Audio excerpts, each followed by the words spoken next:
permis de conduire, transport aérien, mais surtout embouteillage. Que peut-il réellement faire? Union sacrée, modification de la Constitution, est-il toujours en phase?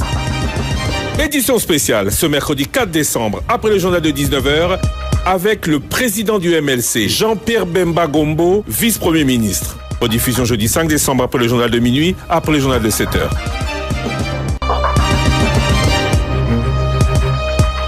Chers auditeurs, chers téléspectateurs, bonsoir. Bienvenue à cette édition spéciale. Aujourd'hui, on parle particulièrement transport, qu'il soit aérien, ferroviaire, fluvial ou routier. On va parler notamment embouteillage. On parlera aussi de la gestion de la Respublica. Son parti a beaucoup été considéré quand il y a eu, après élection, mise en place et élection, de déséquilibrer dans la distribution des postes. Est-ce que le MLC est toujours en face? Que pense-t-il de l'Union sacrée? On va lui poser la question. Quid aussi de la révision de la Constitution? On en a entendu beaucoup, on n'en a pas entendu d'autres. Particulièrement lui. Est-il pour, oui ou non? Lui qui, en 2006, était de ces belligérants qui, certains l'ont dit, profiter de la nouvelle Constitution.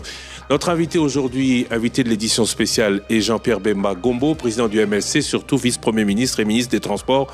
Monsieur Jean-Pierre Bemba Gombo, bonsoir. Bonsoir. Merci d'être avec nous. Pour vous interroger, je ne suis pas seul. De la RTNC, on va être discrimination positive. Sandra Nyangui, bonsoir. Bonsoir Christian. De Géopolis Télévision, Willy Kalengai, bonsoir. Bonsoir Christian. Merci à vous deux de m'accompagner pour interroger monsieur Jean-Pierre Bemba. Alors on va commencer par l'aérien. Il y a eu Congo Airways, il y a aujourd'hui Air Congo. Hier c'était LAC. Rapidement, vous prenez, il faut le préciser, la tête de votre ministère il y a un peu moins de 6 mois. Quel est l'état des lieux du transport aérien en RDC? On a dit récemment, on en a beaucoup parlé récemment. Qu'en dire? Bon, le transport aérien est un transport qui est nécessaire dans un pays aussi grand que la RDC pour pouvoir relier l'ensemble des provinces et relier ce pays avec l'extérieur aussi.